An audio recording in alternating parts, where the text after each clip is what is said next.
नमस्ते यहाँहरु सम्पूर्णलाई फेरि पनि स्वागत छ नेपाल अनलाइन स्कुलको युट्युब च्यानलमा। र आजको यो भिडियोमा चाहिँ हामी बैंकिङ टपिक अन्तर्गतको जुन रिटन एक्जाम फर्स्ट पेपरमा हाम्रो च्याप्टर नम्बर 5 मा रहेको छ हाम्रो आजको टाइटल भनेको चाहिँ वित्तीय साक्षरता वित्तीय समावेशीकरण है फाइनान्शियल लिटरेसी र फाइनान्शियल इन्क्लुजनसँग रिलेटेड सम्पूर्ण विषयवस्तुलाई चाहिँ आजको यो भिडियो हामी डिस्कस गर्नेछौँ। त्यसैले अब सुरुमा चाहिँ हामी वित्तीय साक्षरता भनेको के हो भन्ने सम्बन्धमा बुझौँ है। अब हामीले सामान्य अर्थमा चाहिँ सजिलै बुझ्न सकिने भनेको वित्तीय साक्षरता भनेको चाहिँ के हो त भन्दा कुनै पनि व्यक्तिहरूले बचत हैन अनि लगानी अनि कर्जा लगायतका वित्तीय साधनहरू र वित्तीय व्यवस्थाहरूका बारेमा चाहिँ शिक्षित गराउनु चाहिँ के हो त भन्दा वित्तीय साक्षरता हो। अब जुन व्यक्तिहरूसँग भएको सीमित स्रोत र साधनहरूको चाहिँ उच्चतम उपयोग बारे जानकारी दिएर चाहिँ व्यक्तिहरूलाई आयमूलक क्षेत्रमा लगानी गर्न लगाउने र सोबाट चाहिँ आर्थिक उन्नति गर्ने ज्ञान सिपहरू कलाहरू चाहिँ प्रदान गर्नुको साथसाथै वित्तीय साक्षरताको चाहिँ यो के रहेको छ उद्देश्य पनि रहेको छ हैन। अनि अब त्यसै गरी कुनै पनि व्यक्तिहरूसँग भएको आर्थिक वित्तीय स्रोत साधनहरूको चाहिँ प्रभावकारी एवं इकोनोमी रूपले है उपयोग गर्ने ज्ञान चाहिँ के हो त भन्दाखेरि वित्तीय साक्षरता हो। यदि वित्तीय साक्षरता भयो भने मात्रै आफूसँग भएको उपयुक्त साधन स्रोतहरू वित्तीय स्रोतहरूलाई चाहिँ कहाँ कसरी उपयुक्त रूपले चाहिँ प्रयोग गर्ने भन्ने सम्बन्धमा ज्ञान हुन्छ है। अब यसले चाहिँ आधुनिक अर्थव्यवस्थाको महत्त्वपूर्ण अङ्गको रूपमा पनि काम गरेको हुन्छ र वित्तीय सेवा र उपकरणहरूको बारेमा पनि जानकारी प्रदान गर्छ। त्यसैगरी वित्तीय साक्षरताको चाहिँ पहिलो पाठ भनेको चाहिँ मानिसहरूलाई चाहिँ व्यक्तिहरूलाई चाहिँ आफ्नो आयबाट है आफूले कमाएको आम्दानी अथवा रकमबाट चाहिँ अनिवार्य रूपमा सेभिङ गर्न सिकाउनु हो है। जसले गर्दा चाहिँ अब व्यक्तिगत बचतलाई सम्भव बनाएर बैंकमा चाहिँ पैसा जम्मा गर्न पनि अभिप्रेरित गर्ने गर्छ। यसबाट चाहिँ के हुन्छ व्यक्तिलाई कर्जा पाउन पनि सजिलो हुन्छ। लोनहरू लिनका लागि अर्को भनेको चाहिँ वित्तीय पहुँचमा पनि अभिवृद्धि हुन्छ हैन। त्यति मात्रै नभए अब योमा चाहिँ के हुन्छ भने प्रायः अब धनी व्यक्तिहरूसँग चाहिँ यस्तो वित्तीय स्रोतहरू पर्याप्त मात्रामा हुने हुन्छ। अब उनीहरूलाई चाहिँ आवश्यक पर्ने सम्पूर्ण वित्तीय साधनहरू भयो हैन जुनै कुरा अब पनि आफूले आवश्यक परेको सम्पूर्ण कुराहरू चाहिँ आवश्यकताहरू सहजै रूपले पूरा गर्न सक्छन् धनी व्यक्तिहरूले। अब त्यसको तुलनामा जुन निम्न आय भएका गरिब अथवा मध्यम परिवारका व्यक्तिहरूले त वित्तीय साक्षरता कार्यक्रममा एकदमै सहज रूपले आवश्यकताहरू पूरा गर्न सक्दैन। त्यसैले गर्दा यस्ता व्यक्तिहरू चाहिँ वित्तीय साक्षरता कार्यक्रमको लक्षित वर्गहरू हुन्। यस्ता व्यक्तिहरूलाई चाहिँ लक्षित बनाएर जुन लक्षित वर्गको रूपमा चाहिँ वित्तीय साक्षरता जस्ता कार्यक्रमहरू चाहिँ सञ्चालन गर्ने गरिन्छ है।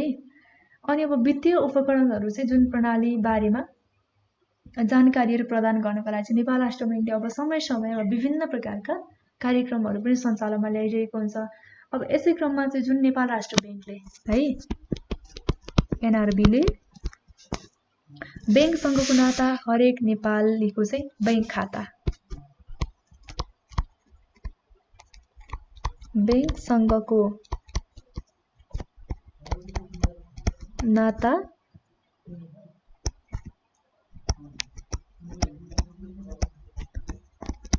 हरेक नेपालीको बैंक खाता जुन यो बैंकसँगको नाता हरेक नेपालीको बैंक खाता है यो भन्ने अभियान पनि आर्थिक वर्ष कहिले भन्दाखेरि 70-71 मा आर्थिक वर्ष 2070-71 मा चाहिँ जुन विद्यार्थीहरूसँग नेपाल राष्ट्र बैंक कार्यक्रम सञ्चालन आदि जस्ता क्रियाकलापहरू चाहिँ सञ्चालनमा ल्याएको थियो नेपाल राष्ट्र बैंकले है। अब यो भयो वित्तीय साक्षरताको सम्बन्धमा। अब वित्तीय साक्षरताको महत्त्व चाहिँ के रहेको छ त यसमा पनि डिस्कस गरौँ न है। अब वित्तीय साक्षरताको महत्त्व भनेको एउटा समाजमा रहेका विभिन्न समुदायहरूको आर्थिक गतिविधिहरूलाई चाहिँ सकारात्मक दिशातर्फ चाहिँ अघि बढाउनु नै हो। किनकि वित्तीय साक्षरता कार्यक्रमको मुख्य लक्षित वर्ग भनेको नै निम्न आय भएका गरिब अथवा मध्यम परिवारका व्यक्तिहरू नै हुन् भनेर हामीलाई थाहा छ। हामीले यो भर्खरै मात्रै पढिसकेका छौँ। अब यसको महत्त्वहरू है एउटा भनेको चाहिँ के भयो त विपन्न वर्गहरू भयो हैन। विपन्न वर्ग अथवा समुदाय। यो चाहिँ विपन्न वर्ग अथवा समुदायहरूलाई चाहिँ के गर्ने त भन्दाखेरि आर्थिक गतिविधिहरूमा सहयोग पुर्याउने अथवा सकारात्मक दिशातर्फ चाहिँ अघि बढाउने। त्यसपछि अर्को महत्त्व चाहिँ जुन उनीहरूको वित्तीय प्रणालीमा चाहिँ पहुँच पुर्याएर आर्थिक उत्थान गर्नमा पनि सहयोग गर्ने है। यसलाई चाहिँ हामी कसरी बुझ्न सक्छौँ भन्दाखेरि वित्तीय प्रणालीमा पहुँच भनेको चाहिँ अब जुन उनीहरूको चाहिँ वित्तीय प्रणालीमा पहुँच पुर्याउने, जसबाट के हुन्छ आर्थिक उत्थान गर्नमा सहयोग पुग्छ हैन। यो चाहिँ एउटा वित्तीय साक्षरताको महत्त्व भयो। अब अर्को भनेको चाहिँ यो वित्तीय साक्षरताले जुन बचतलाई सम्भव बनाएर चाहिँ बैंकमा बचत गर्नमा पनि योग्य बनाउँछ हैन। बचत गर्नमा प्रोत्साहन गर्छ। बचतमा प्रोत्साहन भनौँ यसलाई, बचतमा प्रोत्साहन गर्न पनि मद्दत गर्छ वित्तीय साक्षरताले। यसै गरी अर्को के पनि फाइदा अथवा महत्त्व रहेको छ भन्दाखेरि वित्तीय साक्षरताले जुन मानिसहरूले कर्जा प्राप्त गर्न पनि योग्य बनाउँछ। अब बचत गर्दै गएपछि भनेको त कुनै पनि बैंक अथवा वित्तीय संस्थाहरूले लोन दिने भनेकै ट्रान्जेक्सनको आधारमा अथवा ट्रान्जेक्सनलाई हेरेर हो हैन। त्यसैले गर्दा अब यसरी सेभिङ गर्दै गएपछि अथवा बचतमा चाहिँ प्रोत्साहन गर्दै गएपछि बचत गर्ने बानीको पनि विकास हुन्छ। अब यसरी बचत गर्ने बानीको विकास भएपछि चाहिँ के हुन्छ त कर्जा प्राप्त गर्न पनि सजिलो हुन्छ। कर्जा प्राप्त गर्न योग्य जुन व्यक्ति नियमित रूपमा चाहिँ बचत गर्छ भने, ट्रान्जेक्सन पनि राम्रो गर्छ भने कुनै पनि बैंक तथा वित्तीय संस्थाबाट चाहिँ ऊ कर्जा प्राप्त गर्नको लागि पनि योग्य हुन्छ हैन। यो पनि एउटा वित्तीय साक्षरताको महत्त्व हो। अनि अब वित्तीय साक्षरताले सहुलियतपूर्ण कर्जामा चाहिँ सर्वसाधारणको पहुँच बढाएर स्वरोजगार गरी आर्थिक उन्नतिमा पनि सहायता गर्दछ। अब भने अर्को भनेको चाहिँ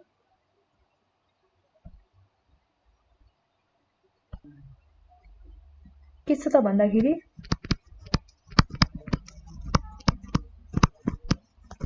स्वरोजगार पनि बनाउनमा सहयोग पुर्याउँछ है।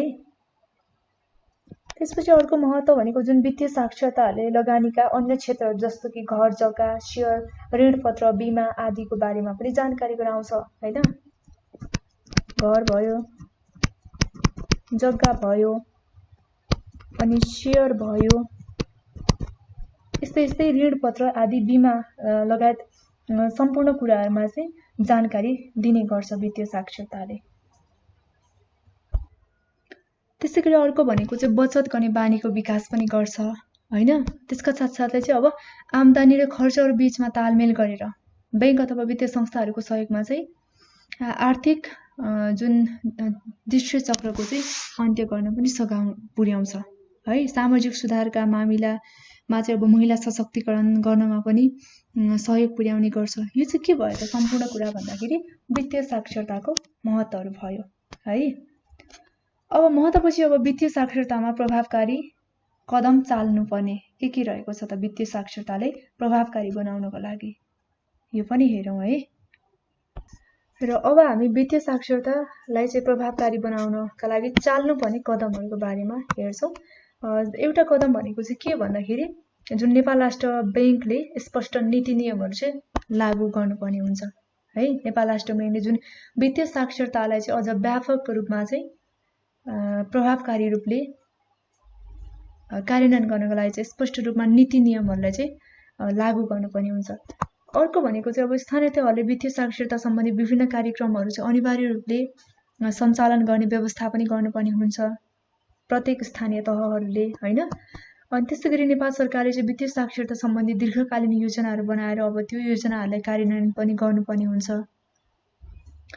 त्यसै गरी अर्को भनेको चाहिँ विद्यालय स्तरदेखि नै जुन पाठ्यक्रममा बैंकिङ अथवा वित्तीय व्यवस्थापन सम्बन्धी चाहिँ जानकारी दिने व्यवस्था पनि मिलाइएको चाहिँ हुनुपर्छ अथवा मिलाउनुपर्छ। र अब जस्तो कि रेडियो, टिभी लगायतका जुन सामाजिक सञ्जाल अथवा सञ्चारका माध्यम सम्बन्धी विभिन्न कार्यक्रमहरू चाहिँ जनचेतनामूलक कार्यक्रमहरू चाहिँ प्रसारण गर्न पनि रहेको छ। यो चाहिँ वित्तीय साक्षरतालाई प्रभावकारी बनाउनका लागि चाल्नुपर्ने कदमहरू रहेको छ। अब यसै गरी वित्तीय साक्षरता सम्बन्धी जुन नेपाल राष्ट्र बैंकको निर्देशिकामा भएको व्यवस्थाको बारेमा यहाँ 3वटा व्यवस्थालाई हेरौँ। एमा रहेको छ इजाजत पत्र प्राप्त संस्थाले आफ्नो कार्यक्रमहरूमा वित्तीय साक्षरता सम्बन्धी कार्यक्रमहरू चाहिँ अनिवार्य रूपमा समावेश गरेको हुनुपर्छ है। त्यसैगरी अर्को भनेको चाहिँ इजाजत पत्र प्राप्त संस्थाहरूले आफूले प्रदान गर्ने वित्तीय सेवा सुविधाहरूका सम्बन्धमा सर्वसाधारणहरूलाई चाहिँ सुसूचित गराउने व्यवस्था पनि गर्नुपर्छ भने जुन वित्तीय साक्षरता अभिवृद्धि गरी वित्तीय प्रणालीलाई चाहिँ सघाउ पुर्याउने खालका जुन विज्ञापन अथवा सूचनाहरूलाई चाहिँ प्रोत्साहित गर्नुपर्ने व्यवस्था रहेको छ, जुन चाहिँ वित्तीय साक्षरता सम्बन्धी नेपाल राष्ट्र बैंकको निर्देशिकामा भएको व्यवस्था रहेको छ। यो चाहिँ अब यसैगरी हामी वित्तीय समावेशीकरण भनेको के हो भन्ने सम्बन्धमा हेर्नेछौँ। यो वित्तीय समावेशीकरण चाहिँ कस्तो प्रकारको रहेको छ भन्ने सम्बन्धमा हेरौँ। जुन चाहिँ वित्तीय सेवाको आवश्यकता रहेका सर्वसाधारणहरूलाई प्रतिस्पर्धायुक्त वातावरणमा चाहिँ उपयुक्त वित्तीय उपकरणहरूको माध्यमबाट सरल मूल्यमा वित्तीय सेवाको चाहिँ पहुँच पुर्याउनु चाहिँ के हो त भन्दाखेरि वित्तीय समावेशीकरण हो है। र हिजो आज चाहिँ यसलाई आर्थिक वृद्धिको एउटा नयाँ आयामको रूपमा समेत लिन सकिन्छ वित्तीय समावेशीकरणलाई। र वित्तीय समावेशीकरणले चाहिँ अब एउटा यस्तो प्रक्रियाले जनाउँछ जसद्वारा चाहिँ के हुन्छ भन्दा अर्थतन्त्रका सबै जनताहरूमा जुन वैध रूपमा चाहिँ वित्त प्रणालीको पहुँच, त्यसपछि उपलब्धता र उपयोगीको चाहिँ स्थिति होस् भन्ने चाहिँ रहन्छ। र वित्तीय सेवाको पहुँचले चाहिँ अब समावेशी समाजको निर्माणमा मद्दत पुग्छ भने अर्को भनेको चाहिँ वित्तीय समावेशीकरणका लागि वित्तीय पहुँचले समाजको सबै वर्ग, क्षेत्र, लिङ्ग अनि समुदाय र उमेर समूहका उपभोक्ताहरूलाई चाहिँ समेटेको हुनुपर्नेछ। यस प्रकारको जुन पहुँचले चाहिँ अब सर्वसाधारणको आय वृद्धि गराउनको साथसाथै आर्थिक जोखिमहरू व्यवस्थापन गर्ने अनि आर्थिक जीवनहरूलाई सहज बनाउन र उनीहरूको धन सम्पत्तिमा अभिवृद्धि गराउनको साथसाथै जीवन स्तरमा सुधार ल्याउनका लागि पनि सहयोग गर्ने गर्छ। र हाल जुन संसारका विकसित मुलुकहरूमा रहेका करिब 2 अर्ब 70 करोड मानिसहरू चाहिँ ती मध्ये पनि अधिकांश वयस्कहरू अझै पनि यो वित्तीय पहुँचको कुराबाट चाहिँ टाढै रहेको अवस्था रहेको छ, वित्तीय पहुँचबाट है। र अब हामी नेपालमा वित्तीय पहुँचको स्थितिहरू के रहेको छ भन्ने सम्बन्धमा हेर्नेछौँ। पहिलो नम्बरमा रहेको छ बैंक तथा वित्तीय संस्थाहरूको संख्या र शाखा विस्तार। यसको अवस्था के रहेको छ त?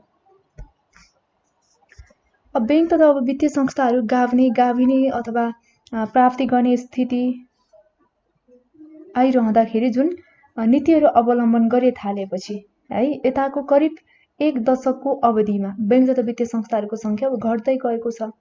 र सो अनुसार चाहिँ 2071 असारमा बैंक तथा वित्तीय संस्थाको संख्या 204 रहेकोमा 2075 असारमा चाहिँ 151 मा झरेको छ भने केही नयाँ लघु वित्तीय संस्थाहरूको इजाजत थपिएकोले 2076 साउनमा चाहिँ यसको संख्या कति पुगेको छ भन्दाखेरि 171 पुगेको छ। यो चाहिँ बैंक तथा वित्तीय संस्थाको संख्या र शाखा विस्तार सम्बन्धमा। अब अर्को भनेको चाहिँ बैंक शाखा र जनसंख्याको अनुपात।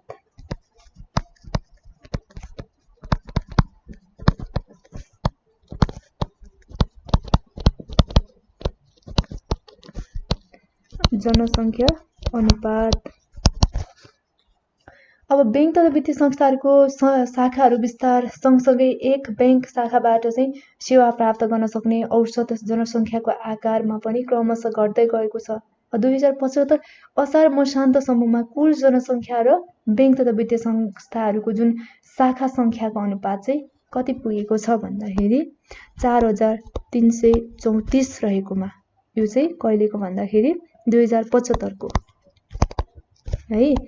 यति रहेकोमा 4334 रहेकोमा चाहिँ 2076 असार मसान्तसम्ममा चाहिँ कति पुगेको छ भन्दाखेरि 3363 पुगेको छ। यो चाहिँ 2076 असार मसान्तसम्मको डाटा रहेको छ। अब अर्को 3 नम्बरमा स्थानीय तहमा वाणिज्य बैंकहरूको उपस्थिति के रहेको छ?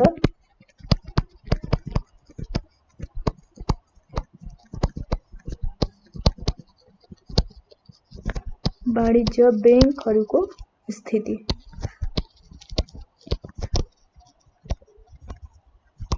स्थिति है।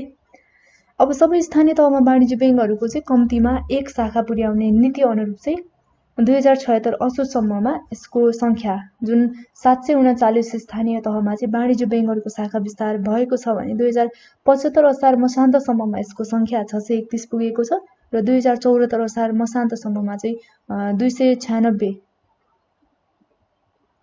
स्थानीय तहहरूमा मात्रै वाणिज्य बैंकका शाखाहरू चाहिँ विस्तार भएको थियो। यो चाहिँ स्थानीय तहमा वाणिज्य बैंकहरूको शाखाहरू कति विस्तार भयो, वाणिज्य बैंकहरूको स्थितिहरू के रहेको छ भन्ने सम्बन्धमा। अब 4 नम्बरमा भनेको चाहिँ वित्तीय प्रविधि र वित्तीय सेवा विस्तार।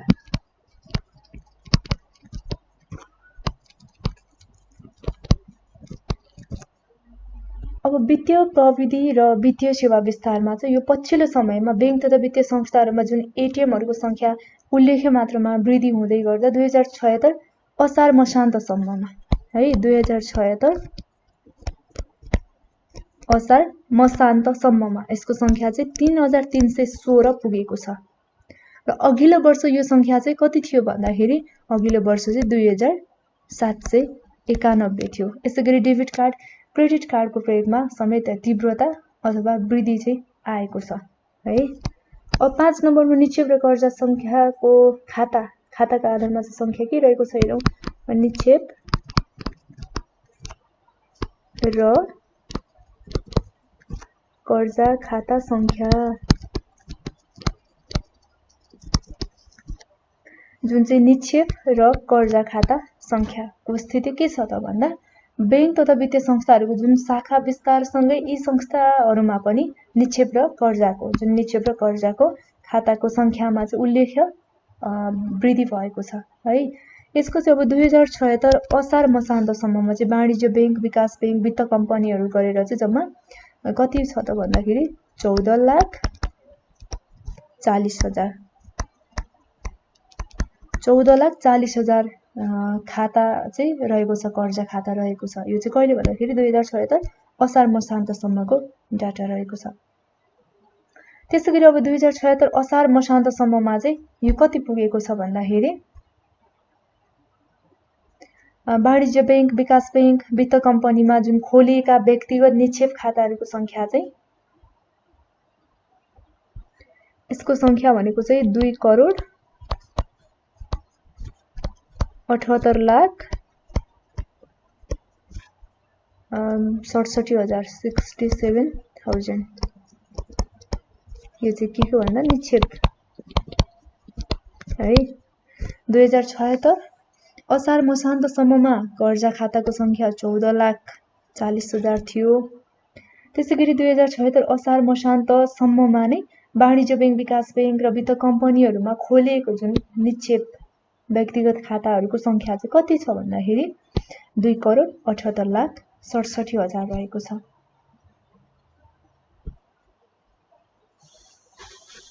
र यो भनेको हामीले नेपालमा वित्तीय पहुँचको स्थितिहरू के रहेको छ भनेर हामीले 5 वटा हेरिसकेका छौँ। बैंक तथा वित्तीय संस्थाहरूको संख्या, शाखा विस्तार, त्यसपछि बैंकहरूको शाखा जनसंख्याको अनुपातमा, अनि स्थानीय तहमा वाणिज्य बैंकहरूको स्थिति के रहेको छ, अनि वित्तीय प्रविधि र वित्तीय सेवा विस्तार र निक्षेप र कर्जा खाता संख्याको आधारमा नेपालमा चाहिँ वित्तीय पहुँचको स्थिति के रहेको छ 2076 असार मसान्तसम्मको डाटाहरूमा हेरिसकेका छौँ। अब यसैगरी अर्को भनेको चाहिँ वित्तीय क्षेत्र विकास रणनीति 2073-74 आर्थिक वर्षदेखि 77-78 सम्ममा है वित्तीय पहुँच र समावेशीकरण सम्बन्धमा गरिएको व्यवस्था, पहुँच र समावेशीकरणको अवस्था के रहेको छ भन्ने सम्बन्धमा अब चर्चा गर्छौँ। र समावेशी जुन वित्तीय व्यवस्थाहरू नभएसम्म चाहिँ समावेशी आर्थिक वृद्धिहरू हासिल गर्न सकिँदैन। त्यसैले गर्दा यस रणनीतिमा चाहिँ वित्तीय पहुँच र समावेशीकरणलाई है वित्तीय पहुँच र समावेशीकरणलाई चाहिँ विशेष गरी उच्च रूपमा प्राथमिकतामा राखिएको छ। यो अभिवृद्धि गर्ने कार्यलाई वित्तीय पहुँच र समावेशीकरण अभिवृद्धि गर्ने कार्यलाई चाहिँ उच्च रूपमा राखिएको छ। अब यसमा चाहिँ वर्तमान स्थिति के रहेको छ भन्दा वर्तमान स्थिति जुन वित्तीय समावेशीकरण र पहुँचतर्फ विगतका जुन दशकमा नेपालले दक्षिण एसियाली देशहरूको तुलनामा उल्लेखनीय प्रगतिहरू हासिल गरेको कुरा विभिन्न सूचकाङ्कहरूले चाहिँ देखाएको छ। र 40% जनता बैंकिङ सेवामा समेटिएका छन्। कति प्रतिशत? 40% चाहिँ बैंकिङ सेवामा समेटिएका है। महिला, त्यसपछि ज्यादै दुर्गम अथवा भौगोलिक रूपमा चाहिँ एक्लिएका ठाउँहरूमा भने चाहिँ वित्तीय सेवाको पहुँच पुग्न सकेको छैन। र अनौपचारिक क्षेत्रबाट कर्जा लिने घर परिवारको संख्या चाहिँ करिब कति प्रतिशत रहेको छ? 21% रहेको छ। यो चाहिँ अनौपचारिक क्षेत्रबाट कर्जा लिने घर परिवारको संख्या हैन। अनि समग्रमा चाहिँ वित्तीय पहुँच नपुगेका जुन जनसंख्याको हिस्सा करिब कति रहेको छ भन्दाखेरि 19% रहेको छ। यो चाहिँ समग्रमा वित्तीय पहुँचहरू नपुगेको जनसंख्याको हिस्सा रहेको छ, करिब 19%। र विक्रम सम्वत 2073 असार मसान्तसम्मको तथ्याङ्क अनुसार चाहिँ देशव्यापी रूपमा शाखा सञ्चालनतर्फ वाणिज्य बैंकको कति रहेको छ शाखा भन्दाखेरि 1869 रहेको छ। यो चाहिँ 2073 असार मसान्तसम्मको तथ्याङ्क अनुसार चाहिँ वाणिज्य बैंकको संख्या कति? 1869 है। शाखा चाहिँ यति रहेको छ। अब विकास बैंकको कति छ? यो त वाणिज्य बैंकको भयो, वाणिज्य बैंक। अनि अब विकास बैंक, विकास बैंकको भनेको चाहिँ 852 वटा शाखा रहेको छ। अब वित्त कम्पनीको चाहिँ कति छ त भन्दाखेरि वित्त कम्पनीको चाहिँ 175 वटा शाखा र जुन लघु वित्तको चाहिँ 1378 1378 शाखाहरू जुन चाहिँ हामीले ब्रान्चहरू है। कहिलेको तथ्याङ्क भन्दा 2073 असार मसान्तको तथ्याङ्क अनुसार चाहिँ वाणिज्य बैंकको शाखाहरू 1869, विकास बैंकको 852 अनि वित्त कम्पनीहरूको 175 र लघु वित्तको चाहिँ 1378 वटा शाखाहरू रहेका छन्।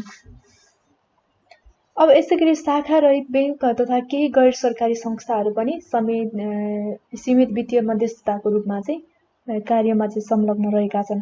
अब नेपाल सरकार अथवा नेपाल राष्ट्र बैंक दुवैले विभिन्न नीति तथा कार्यक्रमहरूका माध्यमबाट चाहिँ वित्तीय सेवामा पहुँच अथवा समावेशीकरणहरू चाहिँ प्रवर्धन गरिरहेका छन्। यस अन्तर्गत चाहिँ अब ग्रामीण स्वावलम्बन कोष भयो हैन, अनि युवा स्वरोजगार कोष मार्फत लघु वित्त कम्पनीहरूलाई अथवा संस्थाहरूले चाहिँ थोक कर्जा उपलब्ध गराउने, अनि बैंक तथा वित्तीय संस्थाहरूलाई विपन्न वर्ग अथवा उत्पादनशील क्षेत्रहरूमा ऋणहरू लगानी गर्नुपर्ने, अनि क वर्गका संस्थाहरूले चाहिँ जुन कर्जामा लिने र निक्षेपमा दिने ब्याज दरहरू बीचमा तोकिए भन्दा बढी अन्तर कायम गर्न नहुने, अनि बैंक तथा वित्तीय संस्थाहरूले चाहिँ लगाउने शुल्क अथवा कमिसनको अनुगमन गर्ने, ई बैंकिङ प्रवर्धन गर्ने, मोबाइल बैंकिङ र वित्तीय साक्षरता कार्यक्रमहरू चाहिँ अघि बढाउने जस्ता व्यवस्था चाहिँ गरिएको छ। यो चाहिँ के रहेको छ? बैंकिङ क्षेत्रको यो वित्तीय क्षेत्रको विकास रणनीति 2073-74 आर्थिक वर्ष 77-78 सम्ममा चाहिँ वित्तीय पहुँच समावेशीकरणको चाहिँ वर्तमान स्थितिको बारेमा छलफल गरिसकेका छौँ। अब यसमा समस्या, कमी, कमजोरी, चुनौतीहरू चाहिँ के रहेको छ भन्ने सम्बन्धमा पनि चर्चा गरौँ। अब समस्या, कमजोरी, चुनौतीहरू के रहेका छन् त? अब बैंक तथा वित्तीय संस्थाहरू धेरै जसो चाहिँ शहरी क्षेत्रमा मात्रै केन्द्रित छन्। पर्याप्त पूर्वाधार, त्यसपछि कठिन भौगोलिक बनोट, छरिएर रहेका बस्ती, अविकसित बजार, आधुनिक प्रविधिको प्रयोग नहुनु जस्ता कारणहरू चाहिँ सबै स्थानमा वित्तीय पहुँच पुग्न सकेको छैन। यो विभिन्न कारणहरूले गर्दा हैन, भौगोलिक कठिनाइको कारणले, पर्याप्त पूर्वाधार विकासको अभावको कारणले गर्दा, अनि छरिएर रहेको बस्तीको कारणले गर्दा पनि वित्तीय पहुँचहरू सबै स्थानमा पुग्न सकेको छैन। आर्थिक वृद्धिको लागि लगानीको अभाव अनि सीमित वित्तीय समावेशीकरणका जुन मुद्दालाई सम्बोधन गर्न नेपाल राष्ट्र बैंकले चाहिँ विक्रम सम्वत 2050 को अन्त्यतिर है, 2050 को चाहिँ अन्त्यतिर नयाँ वित्तीय संस्थाहरू चाहिँ विस्तार गर्ने उदार नीति अंगीकार गरेको कारणले गर्दा ठूलो संख्यामा बैंक तथा वित्तीय संस्थाहरूको चाहिँ स्थापना हुन पुगे। अब तापनि के भयो त, धेरै संख्यामा चाहिँ बैंक तथा वित्तीय संस्थाहरूको स्थापना भएपछि यसबाट चाहिँ वित्तीय पहुँच र स्थायित्वको सुनिश्चितता चाहिँ हुन सकेको छैन हैन। अनि भौगोलिक पहुँच, उच्च ब्याज दर, न्यून व्यापारिक सम्भाव्यता भयो, अनि पर्याप्त पुँजीहरूको अभाव आदिका कारणहरूले जुन नागरिक वित्तीय सेवाबाट चाहिँ वञ्चित रहेका छन्। र प्रायःजसो धेरैजसो चाहिँ लघु वित्तीय संस्थाहरू चाहिँ वित्तीय रूपमा पनि कमजोर रहेका छन्। अब ती संस्थाहरूमा चाहिँ आधुनिक व्यवस्थापन प्रणाली अथवा संस्थागत सुशासनको अभाव रहेको छ। नियम र सुपरिवेक्षणका अतिरिक्त ती संस्थाहरूले चाहिँ संस्थागत क्षमता जुन सुदृढीकरणको लागि चाहिँ मार्गदर्शन पुगेको छैन। यसरी अब मुलुकमा वित्तीय साक्षरताको दर चाहिँ न्यून रहेको कारणले गर्दा अधिकांश जनताहरू चाहिँ बैंकिङ सेवा सुविधाहरूका बारेमा चाहिँ अनभिज्ञ रहनु हैन, अनि बैंकिङ सेवाहरू बारे केही पनि ज्ञान नहुनु। यसले गर्दा चाहिँ जुन व्यक्तिहरूले प्रायःजसो बैंकिङ शब्दावली नबुझ्ने हुँदा बैंकमा खाता खोल्ने हैन, अनि कर्जाहरूको लागि चाहिँ निवेदनहरू दिने प्रक्रिया उनीहरूको लागि चाहिँ एकदमै ज्यादै झन्झटिलो महसुस गर्ने गरेको छ। र वित्तीय सेवाका जुन उपभोक्ताहरूको संरक्षणको लागि कानुनी तथा संस्थागत संयन्त्रहरू चाहिँ अपर्याप्त रहेकोले उपभोक्ताहरू चाहिँ बैंक तथा वित्तीय संस्थाहरूका लागि चाहिँ अधिक नाफामुखी व्यवहारको चाहिँ शिकार हुन पुगेको छ है। अर्ध शहरी अथवा शहरी क्षेत्रमा लघु वित्तीय संस्थाहरूको चाहिँ ठूलो उपस्थितिको कारणले एकै ऋणीहरूले एक भन्दा बढी संस्थाहरूबाट चाहिँ लोन लिने अवस्था पनि रहेको छ है। यसबाट चाहिँ अब लघु वित्त जुन सेवाको कर्जा सूचना संयन्त्रको अभाव रहेको वर्तमान अवस्थामा गरिब घर परिवारहरू चाहिँ ऋणमा फस्न सक्ने जोखिम पनि देखिँदै आएको छ। यो चाहिँ के हो त भन्दाखेरि यो नेपालको चाहिँ वर्तमान स्थिति जुन चाहिँ वित्तीय क्षेत्र विकास रणनीति 2073-74 देखि 77-78 मा चाहिँ वित्तीय पहुँच समावेशीकरण सम्बन्धमा गरिएको व्यवस्था जुन वित्तीय पहुँच र समावेशीकरणको समस्या, त्यसपछि यसको कमजोरी र चुनौतीहरू रहेको छ है। अब यसको रणनीतिहरू चाहिँ जुन ग्रामीण तथा दुर्गम क्षेत्रहरूमा बैंक तथा वित्तीय संस्थाहरूको चाहिँ सेवाहरू उपलब्ध गराउने, उपलब्धता चाहिँ बढाउने, त्यसपछि वित्तीय पहुँच र समावेशीकरणलाई चाहिँ विस्तार गर्ने, सान्दर्भिक नीतिहरू तर्जुमा गर्ने हैन, अनि वित्तीय पहुँच विस्तार गर्ने, संस्थागत व्यवस्थामा चाहिँ सुधार गर्ने। यसका साथसाथै लघु वित्तीय संस्थाहरूको जुन नियमन तथा सुपरिवेक्षण संरचनालाई पनि बलियो पार्ने, अनि वित्तीय साक्षरता जुन शिक्षाका माध्यमबाट चाहिँ जनचेतनाहरू अभिवृद्धि गर्ने र जुन वित्तीय सेवाका उपभोक्ताहरूको हक हित संरक्षणका लागि पनि काम गर्ने, यो चाहिँ रणनीतिहरू रहेको छ। यो भयो वित्तीय साक्षरता र वित्तीय पहुँचको सम्बन्धमा। र आजको यो भिडियोमा चाहिँ हामी विशेष गरी हाम्रो टाइटल भनेको वित्तीय साक्षरता र वित्तीय समावेशीकरण रहेको छ, त्यसैले यसै बारेमा चाहिँ छलफल गरिसकेका छौँ। र आजको भिडियो यति नै। अर्को भिडियोमा चाहिँ हामी पुँजी बजार र मुद्रा बजारसँग सम्बन्धित भिडियो लिएर उपस्थित हुनेछौँ। आजको भिडियो यति नै। तपाईँ सम्पूर्णलाई धेरै धेरै धन्यवाद। हवस् त, नमस्ते।